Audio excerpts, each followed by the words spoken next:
Savitri answered to almighty death. Oh, death, I have triumphed over thee within. O death, not for my heart's sweet poignancy, nor for my happy body's bliss alone. I have claimed from thee the living Satyavan, but for his work and mine, our sacred charge. Our lives are God's messengers beneath the stars, to dwell under death's shadow. They have come, tempting God's light to earth for the ignorant race.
We're reading in Book 10, Book of the Double Twilight, Canto 3, The Debate of Love and Death. We're on page 627, about halfway down, starting at the line above the plains. So, in the beginning of this canto, as I've been saying, there's a long explanation by Savitri of the nature of our existence. So it's one of these beautiful long passages in which Sri Aurobindo is expressing quite directly his spiritual teaching. There's a few other places where he does this as well, like in Book 1, Canto 4, The Secret Knowledge, where the narrator kind of takes over, speaks directly to unveil his spiritual teaching. But this is another place put in the words of Savitri. We're about halfway through her explanation. I'll just review a little bit. Back at the beginning of the canto, she's replying to Death's long argument that was presented in the previous canto. And she says, about halfway down the page, "O Death, thou speakest truth, but truth that slays. I answer to thee with the truth that saves." And then she begins describing this alternative view of our existence, one which stresses the evolution of consciousness, starting out from inconscient matter and moving towards the revelation of the spirit in matter. So she continues here, "A traveler new discovering himself, one made of matter's world his starting point. He made of nothingness his living room, and night a process of the eternal light, and death a spur towards immortality. God wrapped his head from sight in matter's cowl. His consciousness dived into inconscient depths. All knowledge seemed a huge dark nescience. Infinity wore a boundless zero's form. His abysms of bliss became insensible deeps. Eternity, a blank spiritual vast." And then a little bit later on page 623, she says, "O Death, thou lookest on an unfinished world, assailed by thee and of its road unsure, peopled by imperfect minds and ignorant lives, and sayest, God is not, and all is vain. How shall the child already be the man? Because he is infant, shall he never grow? Because he is ignorant, shall he never learn? In a small, fragile seed, a great tree lurks. In a tiny gene, a thinking being is shut. A little element in a little sperm, it grows and is a conqueror and a sage. Then wilt thou spew out death, God's mystic truth, deny the occult spiritual miracle? Still wilt thou say there is no spirit, no God? A mute material nature wakes and sees. She has invented speech, unveiled a will. Something there waits beyond, towards which she strives. Something surrounds her, into which she grows. To uncover the spirit, to change back into God, to exceed herself, is her transcendent task. In God concealed, the world began to be. Tardily, it travels towards manifest God.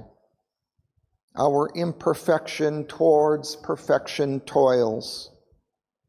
The body is the chrysalis of a soul. The infinite holds the finite in its arms. Time travels towards revealed eternity. So this gives us a sense of Sri Aurobindo's spiritual philosophy. So let's continue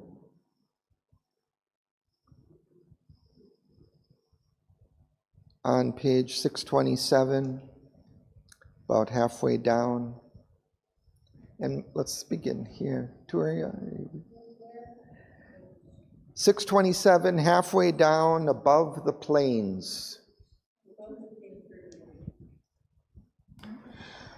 Above the plains that climb from nascent earth, a hand is lifted towards the invisible realm, beyond the superconscious blinding line, and plucks away the screens of the unknown. A spirit within looks into the Eternal's eyes. It hears the word to which our hearts were deaf. It sees through the blaze in which our thoughts grew blind. It drinks from the naked breast of glorious truth. It learns the secrets of eternity. Thus, all was plunged into the riddling night. Thus, all is raised to meet the dazzling sun. O death, this is the mystery of thy reign. In earth's anomalous and magic field, carried in its aimless journey by the sun, mid the forced marches of the great dumb stars, a darkness occupied the fields of God, and matter's world was governed by thy shape. Thy mask has covered the Eternal's face. The bliss that made the world has fallen asleep. Abandoned in the vast she slumbered on, an evil transmutation overtook her members, till she knew herself no more. Thank you. Let's pause there.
This first sentence is interesting because it speaks of a guidance or of something above and within, which is carrying forward this evolution of consciousness on earth.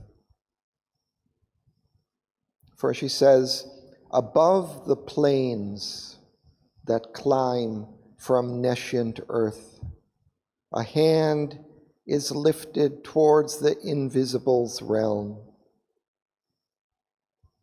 Beyond the superconscient's blinding line, and plucks away the screens of the unknown.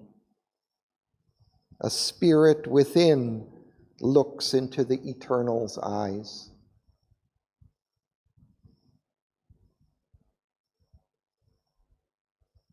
So it suggests this hand is gradually revealing the truth, is moving aside these veils that cover it,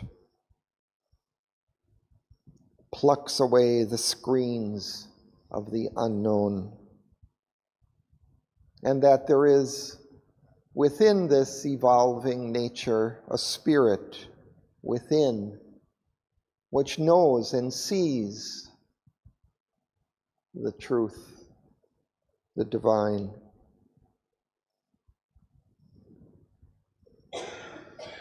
It hears the word to which our hearts were deaf.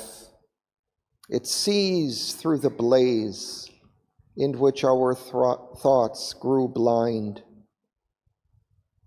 It drinks from the naked breasts of glorious truth. It learns the secrets of eternity.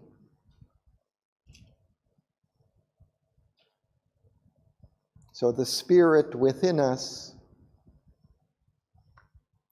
is turned towards the divine, is calling it down, drinking of its delight and of its consciousness.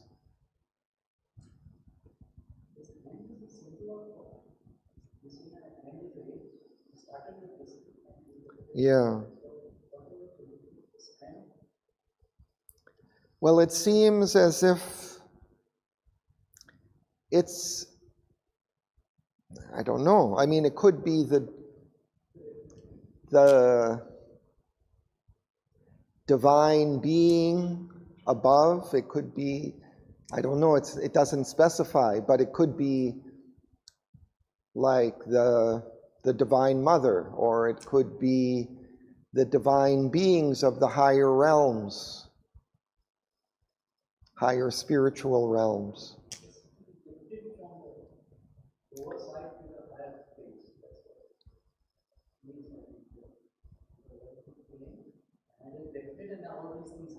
I'm just wondering, what does this hand indicate? It's a soul within us, or? Yeah, it may just be that spirit within, which he identifies in that last line of the sentence. A spirit within looks into the eternal's eyes. So it's not just, that this nature is left to its own devices, that there is also a spirit within that is leading us towards reunification with the divine. But also there are these higher beings. There is the divine himself above who is guiding this evolution. So we're not just left here alone, I think is what he's suggesting here. Although we are struggling in this ignorance, because he also, brings out that aspect. But I think here it suggests that this nature is not left alone. Otherwise, there would be no chance, I think. for redemption.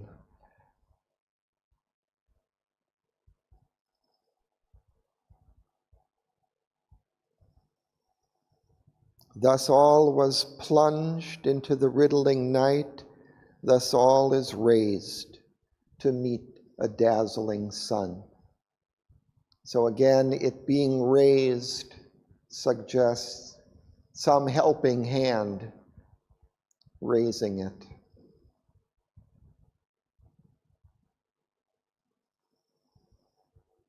But in that plunge, a darkness occupied the fields of God, and matter's world was governed by thy shape. That's death's shape. Thy mask has covered the Eternal's face.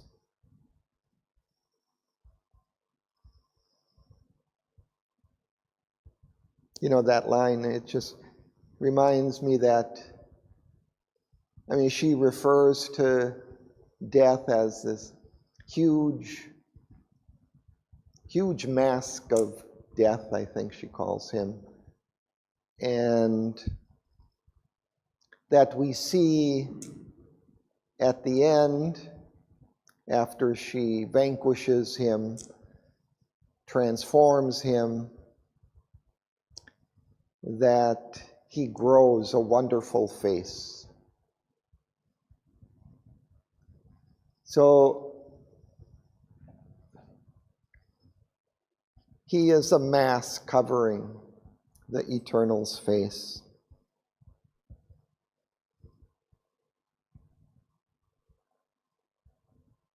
And then we see the bliss that made the world has fallen asleep. So this is our true origin, our divine origin, the divine bliss. But now, abandoned in the vast, she slumbered on, and evil transmutation overtook her members till she knew herself no more. So as this plunge into the inconscience occurred, then a change also occurred. Things were turned into their opposites. Bliss into suffering, truth into falsehood. That's this evil transmutation.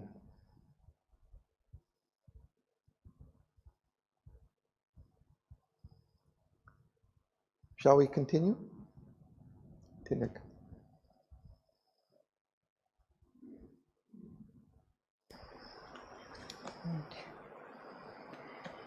Only through her creative slumber flit frail memories of the joy and beauty meant under the sky's blue love mid green scarfed trees and happy squanderings of scents and hues, in the field of the golden promenade of the sun and the vigil of the dream light of the stars, amid high meditating heads of hills, on the bosom of voluptuous rain-kissed earth, and by the sapphire tumblings of the sea.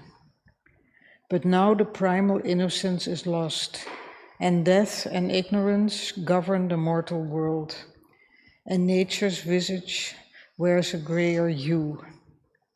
Earth still has kept her early charm and grace, the grandeur and the beauty still are hers, but veiled is the divine inhabitant. The souls of men have wandered from the light, and the Great Mother turns away her face. The eyes of the Creatrix bliss are closed, and sorrow's touch has found her in her dreams. Thank you. Let's pause.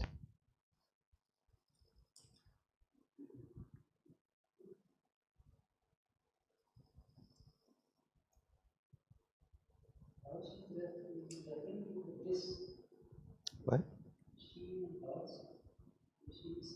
He's talking about the bliss or nature. I think nature. Nature.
Well, you're asking about this pronoun her. Yeah, I think you could say it's the bliss, but the bliss fallen asleep. The bliss fallen asleep is more or less the nature that we see. And then he speaks of it as if asleep or slowly waking.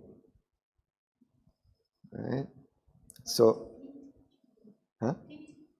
flit, yeah, it means kind of moving quickly, lightly, like a dragonfly will flit over the flowers on the pond.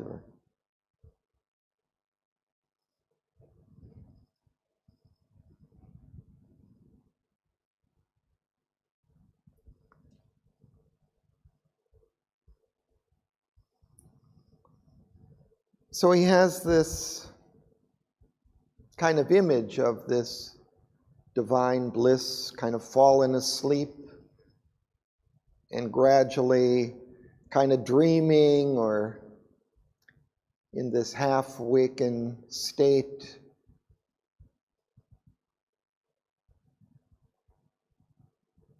And in that state, these frail memories of the joy and beauty meant. So these are deriving from that bliss. Meant what? Hmm? I don't understand the sentence. Frail memories of the joy and beauty Meant by the falling asleep and becoming this manifestation of the world and nature.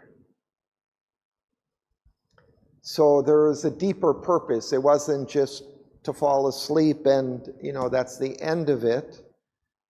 There's a greater purpose towards which it's moving. But now he's saying that, that is lost. It's been transmuted into this kind of darkness. And nature's visage wears a grayer hue, so it's changed. But originally, there was this natural beauty of the earth that was here before humanity came and kind of destroyed that original beauty, or is in the act of ruining it.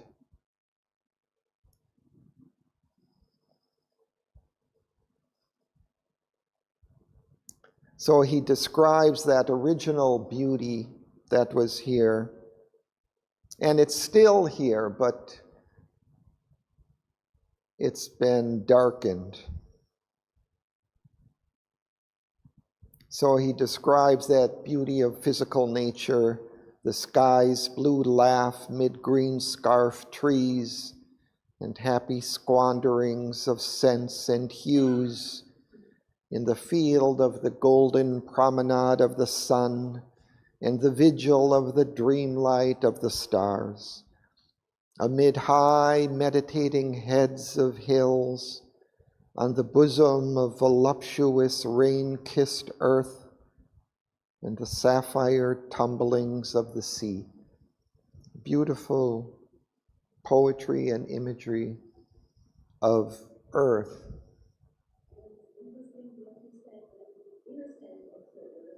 And the beauty got lost through human beings, no?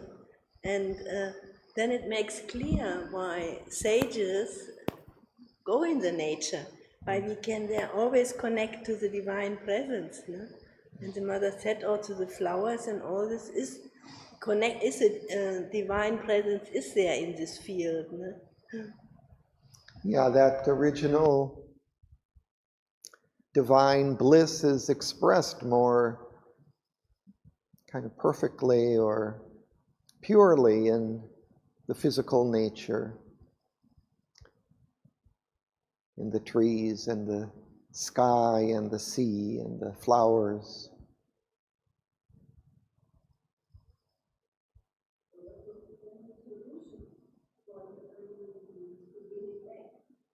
To, behave in a way and act in a way that it can live the beauty again.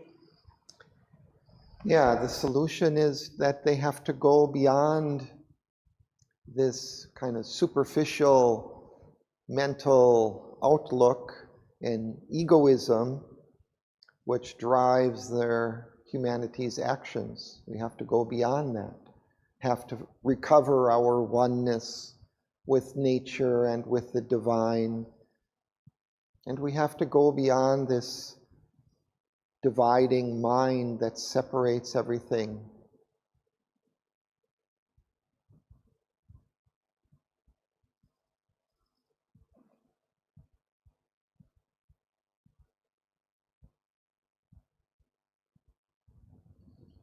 So we see the results of this, but now the primal innocence is lost, and death and ignorance govern the mortal world, and nature's visage wears a grayer hue. Earth still has kept her early charm and grace. The grandeur and the beauty still are hers, but veiled is the divine inhabitant. The souls of men have wandered from the light, and the Great Mother turns away her face. The eyes of the creatrix bliss are closed, and sorrow's touch has found her in her dreams. So he goes back to this analogy of this nature or this bliss slowly waking up or in this dream state out of the inconscience.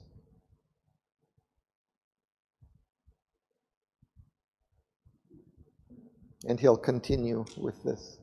So we'll continue.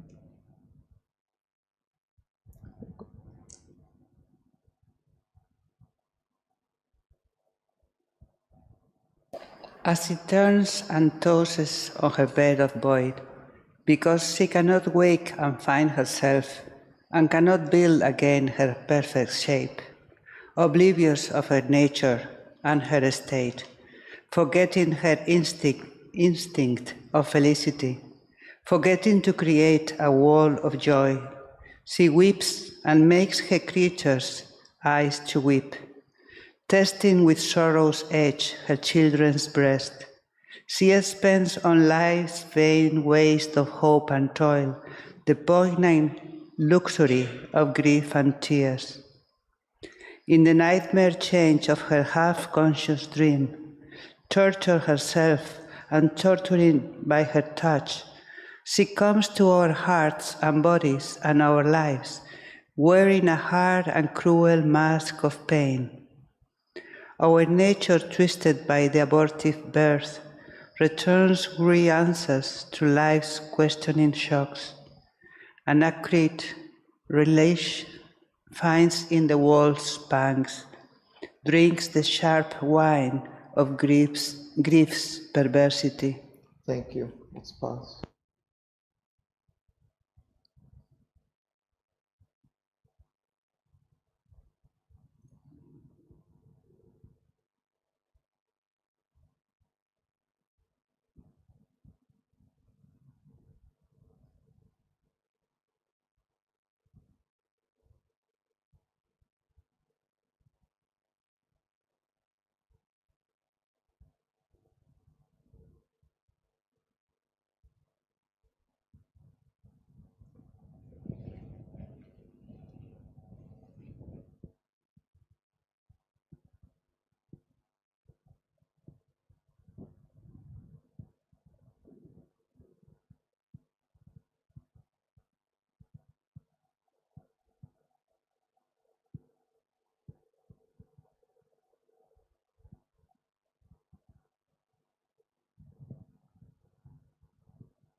It's interesting how he is describing this nature or our world as a being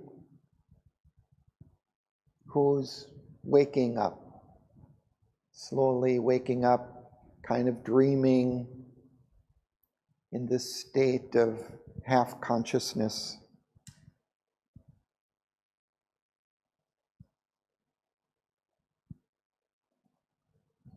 I mean, I'm not sure if it's just an analogy or if it's kind of a deeper reality of the nature of things.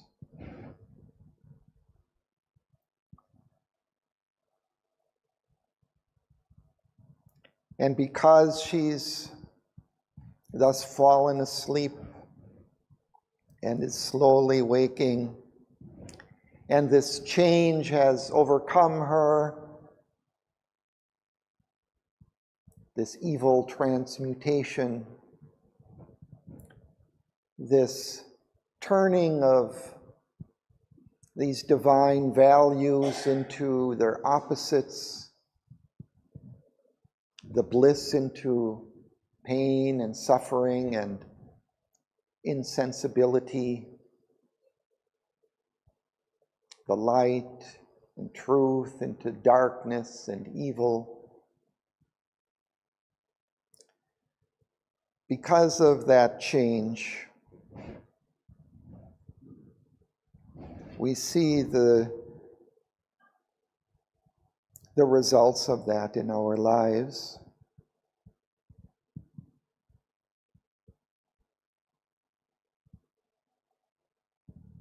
She has forgotten this original bliss and happiness that were hers in her divine state.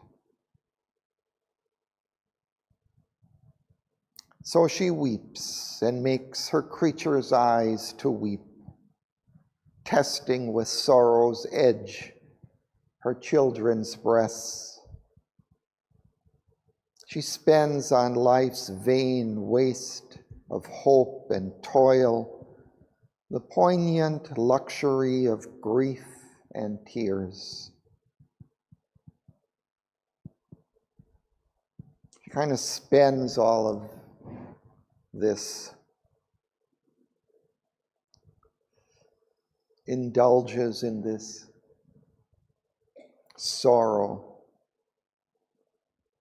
And the nightmare change of her half-conscious dream tortured herself and torturing by her touch.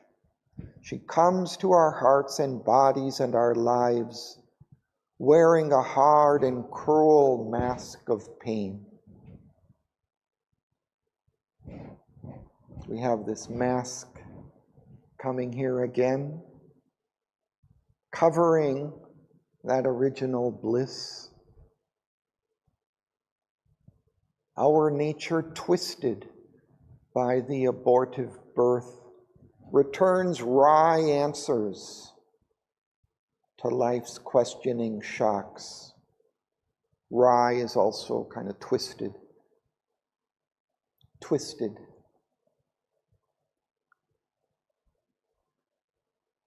And acrid relish finds in the world's pangs. So it finds some kind of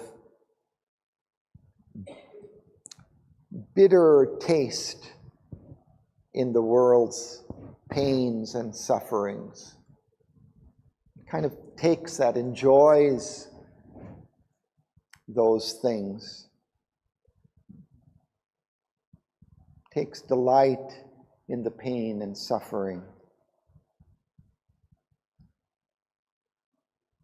drinks the sharp wine of grief's perversity.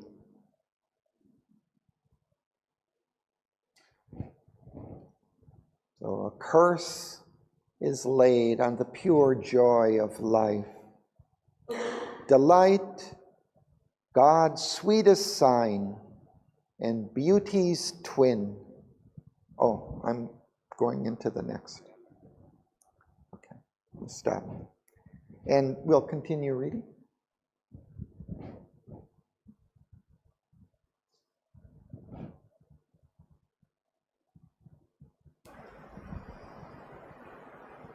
A curse is laid on the pure joy of life.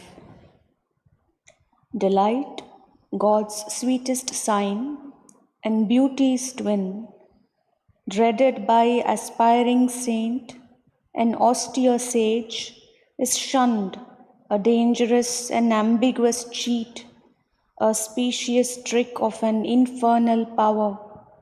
It tempts the soul to its self-hurt and fall. A Puritan god made pleasure a poisonous fruit, or red drug in the marketplace of death, and sin the child of nature's ecstasy. Yet every creature hunts for happiness, buys with harsh pangs or tears by violence from the dull breast of the inanimate globe, some fragment or some broken shard of bliss. Even joy itself becomes a poisonous draught. Its hunger is made a dreadful hook of fate. All means are held good to catch a single beam, eternity sacrificed for a moment's bliss. Yet for joy and not for sorrow earth was made, and not as a dream in endless suffering time. Although God made the world for his delight, an ignorant power took charge and seemed his will, and death's deep falsity has mastered life. All grew a play of chance simulating fate. Thank you.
Sri Aurobindo is suggesting something about this simple purity of being, of nature that we could experience.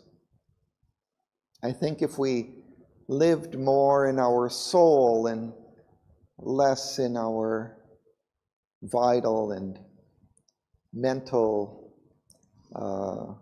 doubts and thoughts, that there is this kind of simple beauty and delight in nature, in life, which we could experience, but we complicate it with all these turns of our outer nature.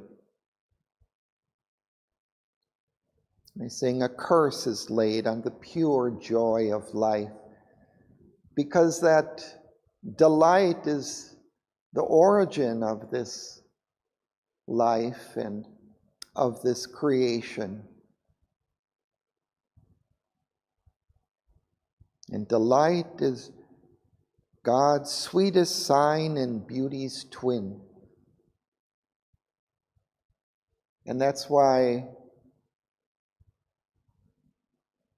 we have this beauty of the physical nature which he's described. And not only physical nature, but we see this beauty expressed even in people, in their pure acts of kindness and sympathy and understanding.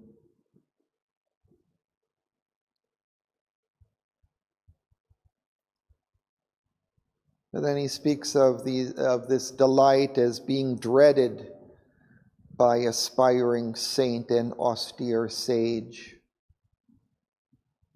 So there's certain paths of spirituality that shun delight and even may take some kind of pleasure or indulgence in suffering, torturing the body, in order to perhaps overcome that desire, that more superficial clinging or grasping at delight.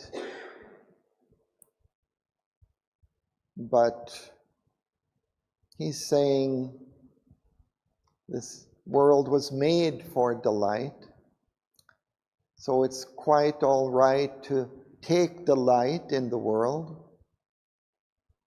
It shouldn't be shunned.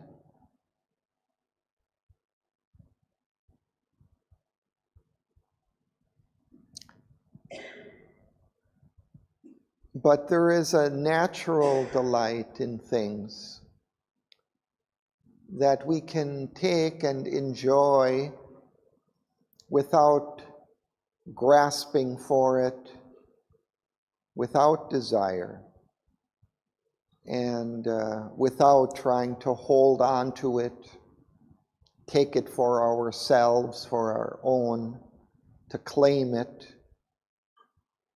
but just to enjoy the beauty and delight of nature that's there. And then we turn that delight into these kind of perverted forms, like a red drug in the marketplace of death. Well, he's referring to it in a kind of an abstract way of taking kind of a perverse delight. But I mean, there are certainly people who will buy drugs in the marketplace, and they may be even, red pills that they take in order to get delight, in order to enjoy, right? People take drugs in order to grasp and get some kind of feeling of this delight. as he says, some fragment or some broken shard of bliss. So everybody is kind of seeking for this delight, and that's natural and it's okay. But it gets perverted into an egoistic pleasure, taken for oneself, not just enjoyed as part of nature.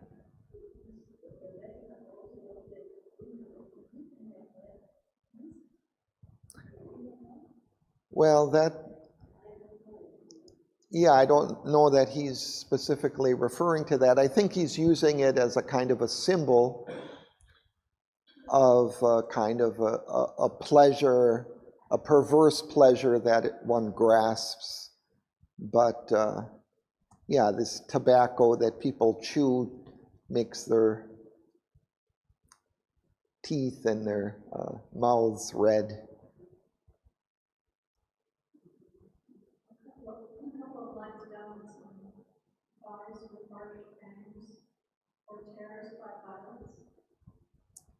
Yeah, this is again this grasping for delight.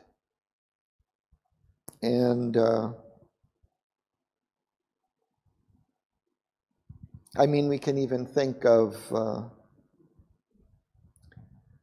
sexual delight and rape, for instance, would be one perfect example of tearing by violence this delight from another human being. Tear, I believe. Tear is that verb.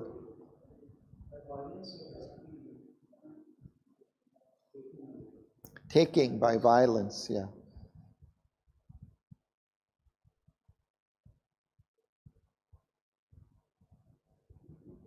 Or we can think of thieves who may, assault somebody and steal their purse or their wallet or their gold chain.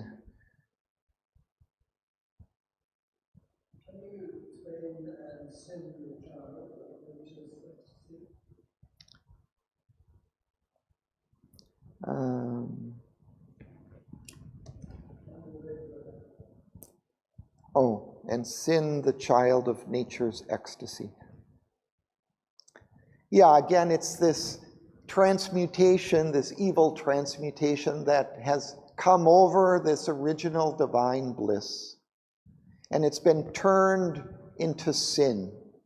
It's been turned into some forbidden delight that we seek and grasp, that we desire. And then those kinds of delights are turned by our sense of morality into sin.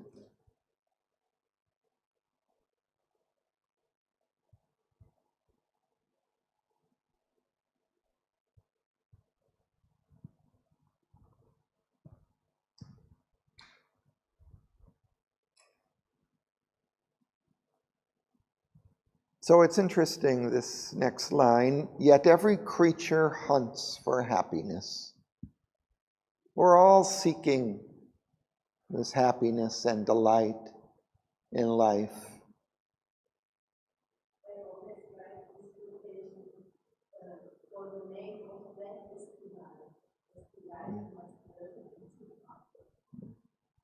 Yes, the name of that is the delight.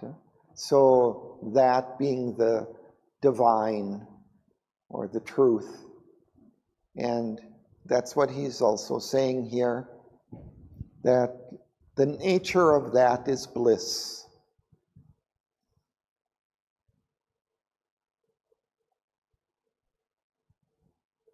But we buy that delight with harsh pangs. Sometimes we suffer even in that search for that delight. or we tear it by violence from the dull breast of the inanimate globe. Because we're seeking that delight here in inanimate matter, in the inconscience, in the ignorance of our material world. We're seeking for that, kind of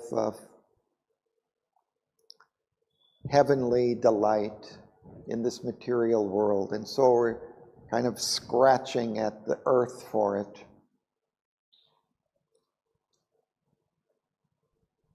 And then again, even joy itself becomes a poisonous draught. Its hunger is made a dreadful hook of fate. So we're taken down by that search for delight. We can be caught in that, in our desires for delight.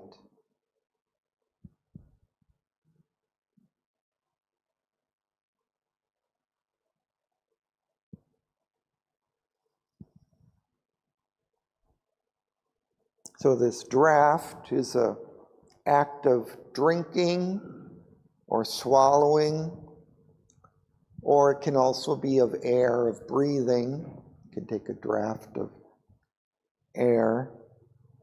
But it's also the portion of the drink that we swallow. So that's what it is here, the noun verb or noun form.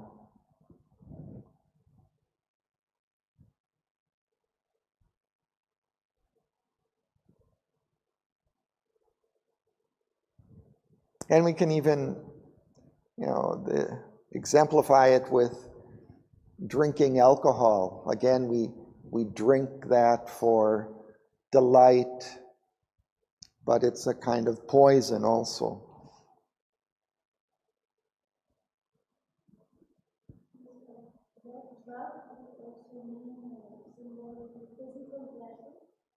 Yeah, red is a symbol of material, right? So this red drug, kind of physical forms of desire, of pleasure and desire.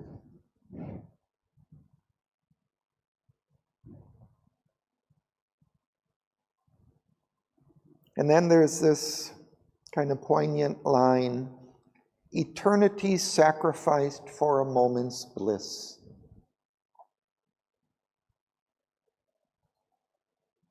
And in a sense, for seekers of the divine, for sadhaks, when we indulge, our desires for a moment's bliss, we sacrifice that greater divine bliss, which is the true aim of our seeking.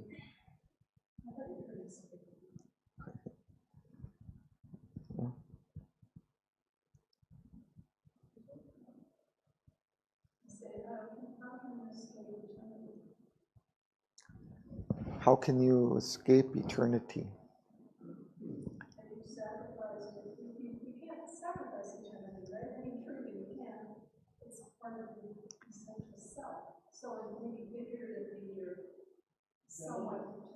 But your surface consciousness does, no?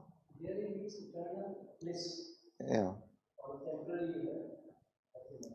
Yeah, we sacrifice the eternal bliss of the divine for our superficial desires.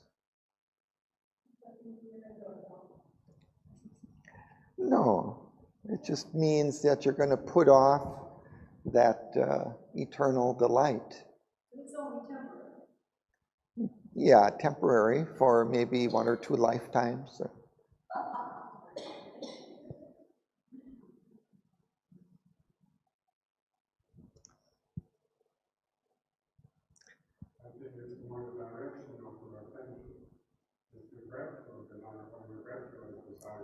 Yeah. Right.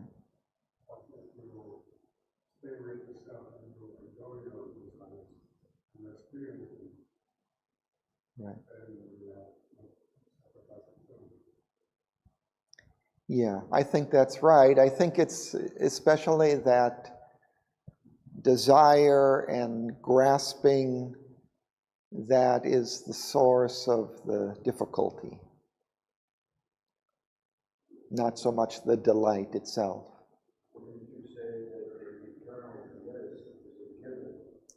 Yeah.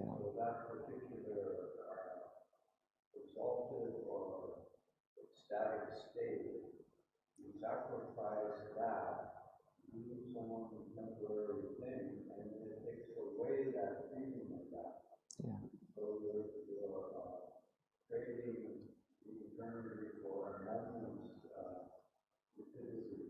Right. Right. Yeah, I think that's the idea that he's saying.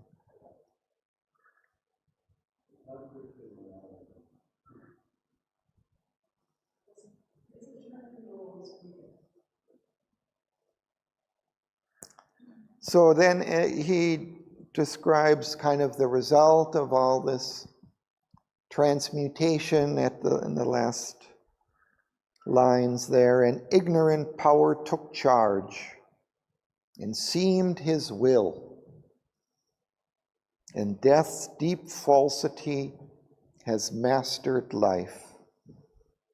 All grew a play of chance, simulating fate.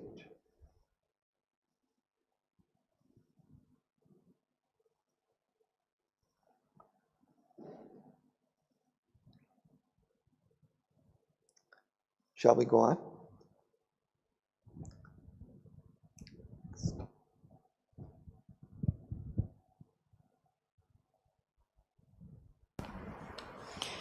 A secret air of pure felicity, deep like a sapphire heaven, our spirit's breath, our hearts and bodies feel its obscure call.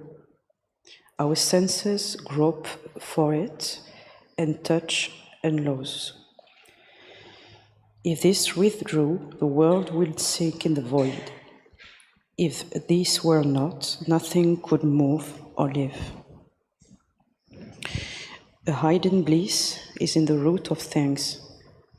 A mute delight regards time's countless works. To house God's joy in thanks space gave wide room. To house God's joy in self, our souls were born. This universe, an old enchantment guards. Its objects are carved cups of a world delight, whose charm, wine, is some deep soul's rapture drink. The all-wonderful has packed heaven with his dreams. He has made blank ancient space his marvel house. He spelled his spirit into matter's signs. He fires of grandeur burn in the great sun. He glides through heaven, shimmering in the moon. His beauty, caroling in the fields of sound. He chants the stanzas of the odes of wind. His silence, watching in the stars at night. He wakes at dawn and calls from every boat. Lies stunned in the stone and dreams in flower and tree. Thank you. Let's pause.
So again, Sri Aurobindo reiterates that this divine delight is at the very basis of our existence.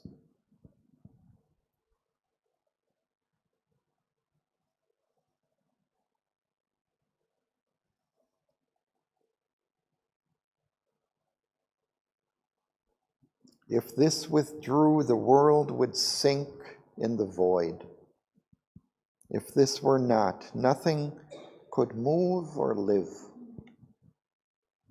This delight is what keeps everything animated and moving towards, some greater fulfillment.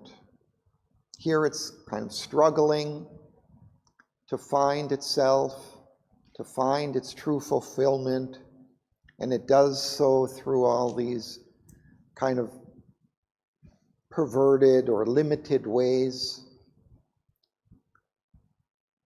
snatching at the shards of bliss, which is all that it can find in its ignorance, in its limited self and consciousness.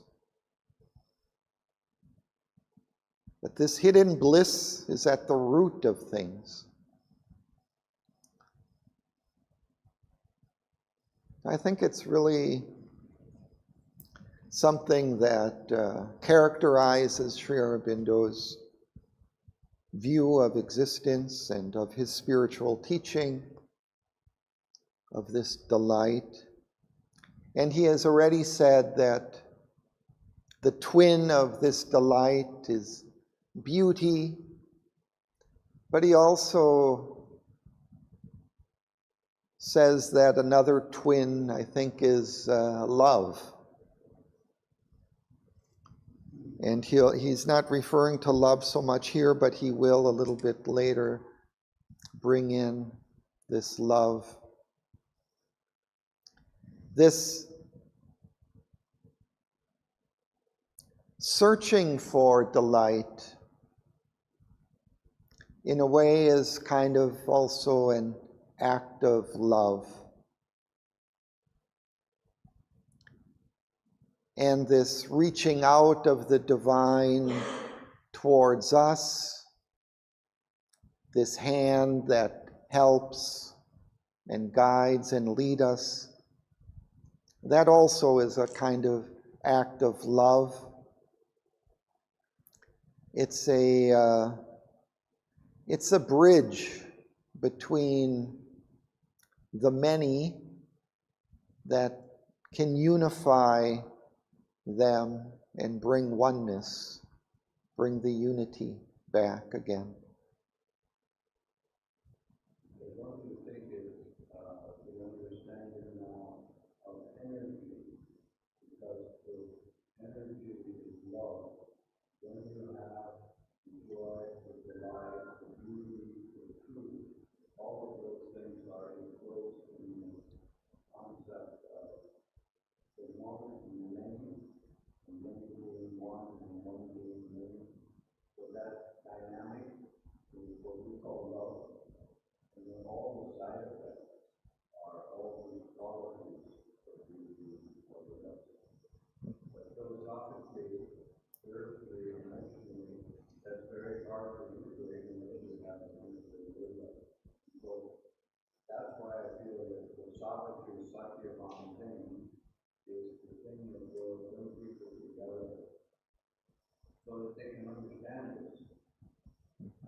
Here you can feel it, to feel the love and oneness. Then you get it. Do you think that's right? I think you're right. Yeah, he will refer to, or she will refer to Satyavan and their love. And that we've seen is they represent the soul of nature, I guess, fallen here in the world, reaching out towards the divine oneness, towards the mother, and she reaching out towards the human soul and saving him, lifting him up out of this ignorance into oneness, out of the division into oneness. So it's that play of, as you say, the one and the many. In the many, there are these many different souls that are here embodied in distinct entities and personalities. But to find their unity, we have this mechanism of love. There was a very profound statement. You started with energy, so how do you correlate with love, energy? Because that is, everything is energy, because that's what we get now from quantum physics. Yeah. So these two correlate, and it starts with the Vedas, who say the same thing. But to be able to live this requires all this psychological integration. So the idea of energy, which he's asking about, so in a sense, energy is a kind of form of this love. No? Is that what I think you're saying? Yeah. It's kind of, I mean, we look at energy as kind of an inconscient, material force, but that originally was this divine bliss and love which created the world, created the many, that they may recover the one. So this material energy is just kind of one phase of that movement.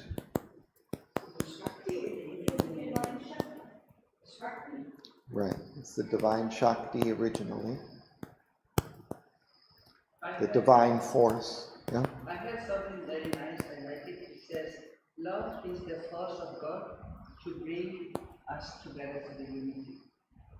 The force of God. The force of God that will bring us together as unity.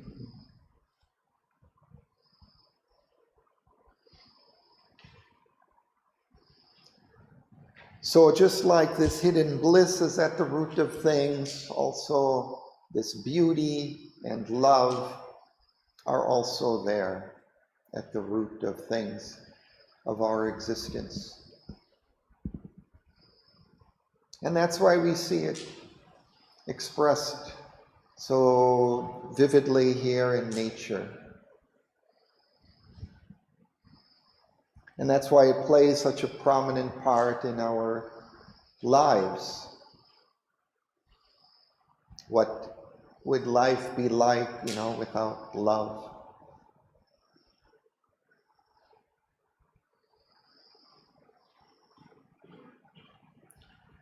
Okay, I think we stop there for today.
Savitri answered the almighty death.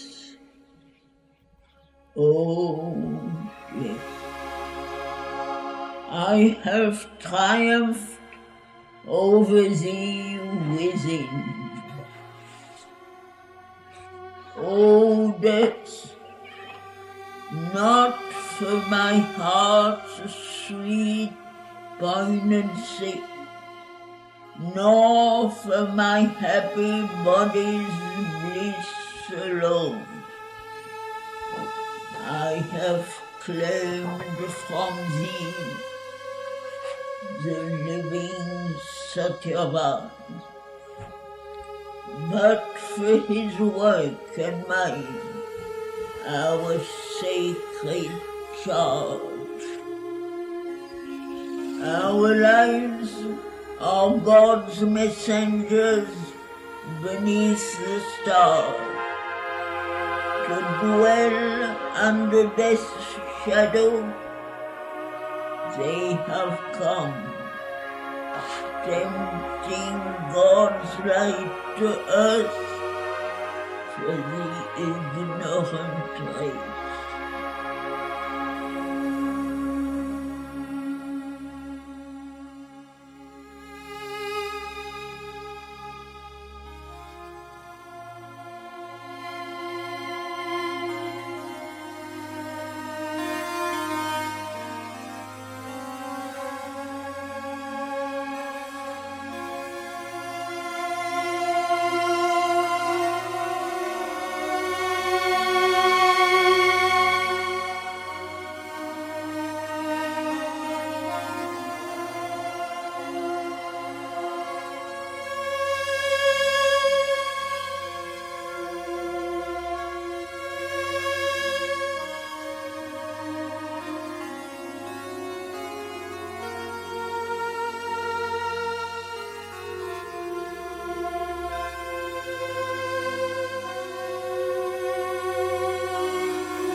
Thanks to Sri Aurobindo.